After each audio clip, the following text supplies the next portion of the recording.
अमेरिकी राष्ट्रपति Donald Trump और बिजनेस टाइकून एलन मस्क के बीच जो तनातनी शुरू हुई थी, अब वो खत्म होती हुई दिखाई नहीं पड़ रही है। अब एलन मस्क ने नई पार्टी का ऐलान कर दिया है। कयास ये भी लगाए जा रहे हैं, लोगों के मन में ये भी सवाल है कि 2028 में राष्ट्रपति का चुनाव क्या एलन मस्क लड़ सकते हैं।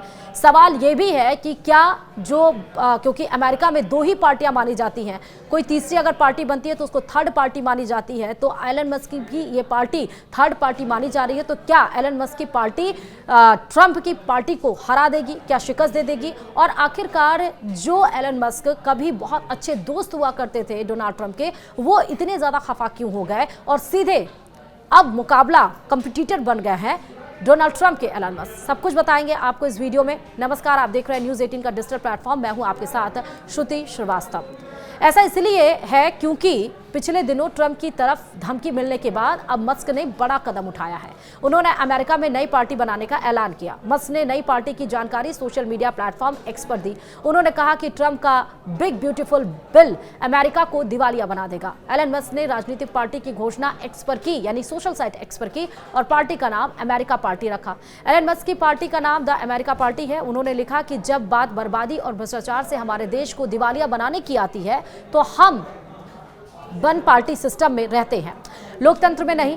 आज अमेरिका पार्टी आपको आपकी आज़ादी वापस दिलाने के लिए बनाई गई है। दुनिया के सबसे अमीर आदमी एलन मस्क की साल 2024 के अमेरिकी चुनाव में बड़ी भूमिका थी। उन्होंने ही पूरे चुनाव की फंडिंग के साथ ही मैनेजमेंट संभाला था। ऐसा कहा जाता है कि मस्क की दम पर ही ट्रंप चुनाव जीते थे। अब नई पार्टी बनाकर उन्होंने ट्रंप को ही खुली चुनौती दे दी है। नई पार्टी की घोषणा पर एलन मस्क ने कहा कि अमेरिका पार्टी आपको आपकी स्वतंत्रता वापस दिलाने के लिए बनाई गई है। मस्क ने साफ कहा है कि अमेरिका में मौजूद दो दलीय प्रणाली में बदलाव लाना और प्रमुख विधायी मुद्दों पर प्रभाव डालना। मस्क ने यह भी दावा किया कि उनकी नई पार्टी का गठन जनता के एक व्यापक सर्वेक्षण के बाद हुआ है, जिसमें 66% लोगों ने इसका समर्थन किया है। यह कदम ट्रंप के लिए एक बड़ी राजनीतिक चुनौती बन सकता है और अमेरिकी राजनीति में नए समीकरण स्थापित कर सकता है। इधर मस्क की रणनीति सीनेट और हाउस ऑफ रिप्रेजेंटेटिव्स में कुछ महत्वपूर्ण सीटों पर फोकस करके निर्णायक वोटों के जरिए से कानूनों के पारित होने को प्रभावित करना है। यह कदम हाल ही में पारित एक विधेयक के बाद आया, जिसका मस्क ने विरोध किया था। अमेरिका में हाल ही में संसद में बिग ब्यूटीफुल बिल पास हुआ।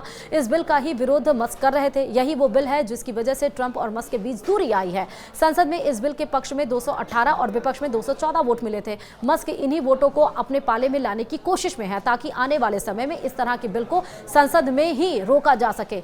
मस्क ने अपनी पार्टी के ऐलान के साथ ही साफ कहा कि वे सिर्फ 2 या 3 सीनेट सीटों और 8 से 10 हाउस जिलों पर फोकस करेंगे, जिन्होंने दूसरे कार्यकाल की शुरुआत के बाद संघीय बजट में कटौती में केंद्रीय भूमिका निभाई थी। हालांकि अब मस्क ने ये उन सीटों का नाम साफ नहीं किया है। अमेरिका में हर 2 साल में सभी 435 यूएस हाउस सीटों के लिए चुनाव कराए जाते हैं। इसके अलावा सीनेट के 100 मेंबर से लगभग 1/3 जो 6 साल का कार्यकाल पूरा करते हैं, हर 2 साल में चुने जाते हैं। इन्हीं मेंबर्स पर मस्क की नजर है। आने वाले चुनाव में इन्हीं सीटों पर फोकस करेंगे और संसद में विपक्ष को मजबूत करने का काम करेंगे। क्या काम बिगाड़ रहे हैं छोटे दल, ये इसके बारे में भी जानिए। जैसे कि 1912 के राष्ट्रपति चुनाव में पूर्व रिपब्लिकन पार्टी थियोडोर रूजवेल्ट ने रिपब्लिकन राष्ट्रपति विलियम हॉवर्ड टॉफ्ट को चुनौती दी, जिससे कि रिपब्लिकन के वोट बढ़ गए, मतलब कि रिपब्लिकन पार्टी के वोट बढ़ गए और डेमोक्रेट वुडर विल्सन महज 42% वोट के साथ राष्ट्रपति चुनाव जीतने में कामयाब हो गए। इसी तरह साल 2000 में ग्रीन पार्टी के उम्मीदवार राल्फ नादर ने 2.7% वोट हासिल कर रिपब्लिकन उम्मीदवार जॉर्ज डब्ल्यू बुश के पक्ष में चुनाव करा दिया। अगर नादर मैदान में नहीं होते तो डेमोक्रेट प्रत्याशी अल गोर के खाते में जीत जा सकती थी।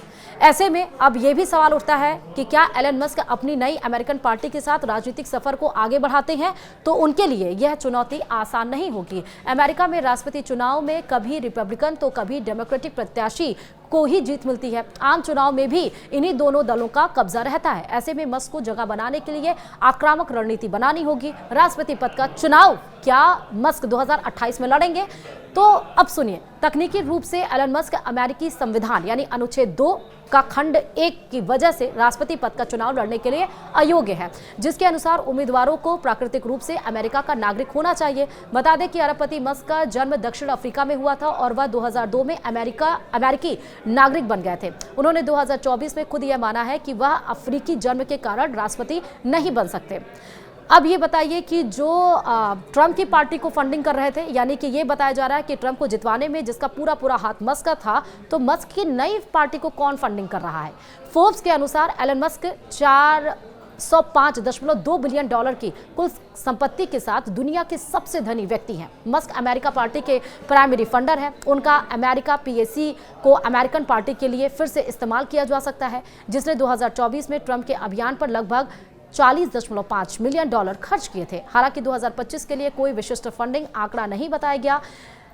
मैकेन फिगोल्ड अधिनियम के तहत संघीय सीमाएं राजनीतिक दलों को व्यक्तिगत दान को $4,50,000 तक सीमित करती हैं, जिसके लिए मस्क को फंडर्स या सुपर पीएसी का उपयोग करने की जरूरत पड़ेगी। तो इसका मतलब यह है कि अब फुल एक्शन मोड में एलन मस्क आ चुके हैं।